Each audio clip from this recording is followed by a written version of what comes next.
Goeiedag, ek is Dani. Dis 'n wonderlike voorreg om met u kan praat oor die woord van die Here. En ek wil net vir jou sê dat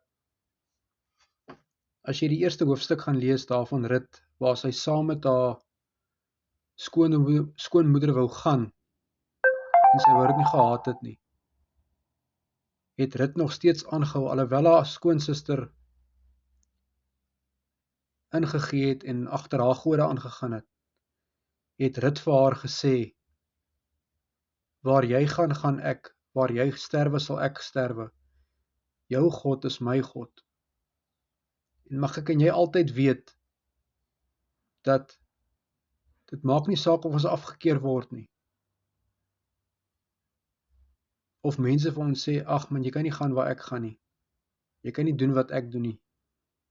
Dit is net vir my beskore.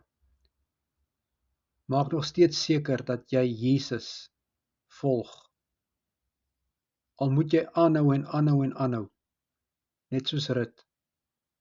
En nie soos haar skoonsister op die ou end agter afgode aangegaan het nie. Want Jesus het 'n doel vir jou.